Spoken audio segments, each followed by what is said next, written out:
Welcome to the cutting room floor. You're gonna see a couple of feathers here, but hey, we'll clean the mess up and get those filthy animals out of here. What's up, it's your boy Cintron coming back at you with another analysis video. And to kid you not, that's my real name. We're counting down to training camp, basically. But the Eagles 53-man roster prediction, post 2024 NFL Draft Edition. It is what it is, and we're gonna leave out who we have to leave out. But man, there's gonna be a lot of talent left on the cutting room floor. So let's get into it. So we're gonna look at one position today. It's pretty cut and dry. Offense, quarterbacks. We have Jalen Hurts, Kenny Pickett, and Tanner McKee. I think we keep all three of them. Tanner McKee is going to be a guy that hopefully steps up in his second year to procure the third quarterback position and challenge, at very least in the preseason, for the second position behind Kenny Pickett. We hope that he pushes him, but him being a former first-round pick, he should win this battle, although he is not the most confident. He doesn't inspire the most confidence behind Jalen Hurts, but we like to believe that we can mold and shape him into a guy that can take advantage of the talent around him if need be. And Jalen has missed a couple games. Well, he did it in 2002. Last year, I don't think he missed any, but he was banged up. So the need for him to be out there, the need for us to have a quality backup is definitely there. And he missed one. Marcus Mariota.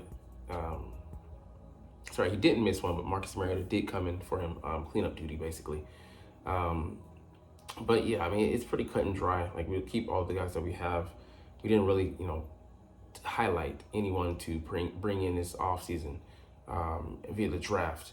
And we want to be a quarterback factory, the words of Howie Roseman, but put the program on pause and see if we can get the number 3 upgraded to potentially maybe deal for a pick or two in the future.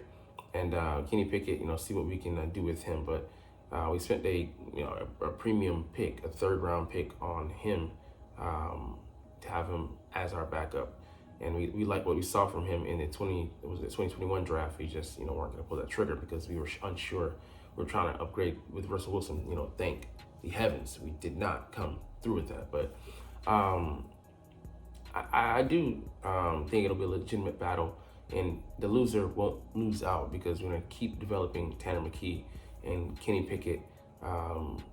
We think that he's more talented, and he was more a victim of his circumstances in Pittsburgh. But we truly shall see. Is he an upgrade from Mariota? I don't want to say he is. He might be.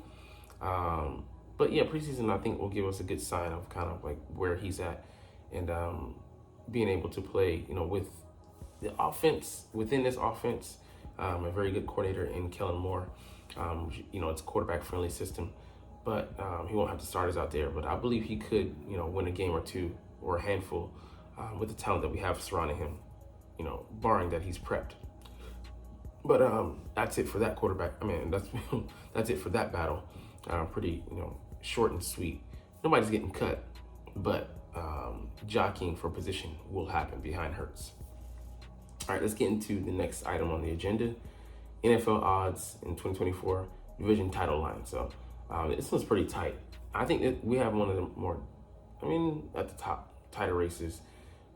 I couldn't believe they have the Dallas Cowboys tied with us at plus 130 odds, but I think it speaks to the confidence they have in, Dak Prescott and, returning pieces they have, because they lost, quite a few on offense and a few on defense as well. But I would say it's more about the unease to which, the slip last year caused us to lose favor with a lot of people. Like, what in the hell's going on? Losing 6 out of 7 games, that's definitely going to impact your image across the league and your reputation. Otherwise, we should be hands down favorites to win the division. I'm not saying that the Cowboys are trash, but I just think they're going to regress in having to play also that first place schedule. That makes sense for them to backslide. And I'm saying they're sinners, but they're not going to play like saints. Well, hopefully they don't play like saints like that, but I think they're a pretty solid team, but they're still very top heavy, and that top got a little undressed this past offseason with the losses that they suffered, chiefly, to the Commanders. Their coach and Dan Quinn becoming the head coach, as well as some of their players jumping ship. Like Tyler Diaz and Dorrance Armstrong going over there to Washington land. So it's going to be interesting. But Commanders, I believe, will have a better season than last, but still not enough to push them over the top, especially with a rookie quarterback. Unless they've captured lightning in the bottle with Jaden Daniels. So I don't think so, but that's yet to be proven. But a lot of our other competitors on the market for the NFC conference, San Francisco, they're going to battle the Rams, but they're far behind teams like us, the Cowboys and the Eagles. The Lions, the Green Bay Packers, not too far behind them, but they're still a green team, no pun intended. And we'll see whether they're, the experience they've added over the past 2 years will pair with their youth very well or not. But Chicago, kind of a surprise here for me. They're banking on, I forget his name, the number 1 overall pick, hitting the ground running. But we'll see whether this is not Minnesota just far behind, as is the New York Giants, as they should be, in the Arizona Cardinals. But they'll fight. And then the Atlanta Falcons, minus 130. I don't know what to make of that. I mean, that's a pretty strong lead, but I would say for me the Bucs are the favorites. Even though Kirk Cousins, he does provide a spark. You'd have to unseat them. They had a solid offseason. No surprise with the Buffalo Bills. The Jets, a little surprising. The Dolphins, they're banking on Aaron Rodgers, making a solid comeback. I will see how he fares off of that Achilles. But Dolphins, that should be no surprise, as they've gotten a little bit better. The New England Patriots, I think that's the worst number that you're gonna have out of all divisions. They're slated to be ass. Kansas City, the Chargers shouldn't even be that close, but that negative tells you that it's pretty far down there though. The Ravens, in lockstep almost with the Bengals. Joe Burrow, they count on him to bounce back. And the AFC South, not too far, apart, the Jaguars and the Houston Texans, but Texans definitely should have a sizable lead. And the Colts, going off their potential, it'll be interesting to see if AR-15 can get right, or AR-5. I don't know if he's 5, right? Or is he just fool's gold? At this point, I'm not saying that about his career, but as far as like his the strides he made. All right, last thing we'll get into, we could potentially have a joint practice. So Eagles news, Nick Sirianni and Gerard Mayo, the former linebacker turned head coach, discussing joint training camp practice in Foxborough. So they're a unit. I mean, they're one of the worst teams. But we could be looking to pair with them and show them how it's done. But be good to go up against some of their talent, get a good assessment, and see how the new regime is going to shake out. What their philosophies are and whether things have changed or not.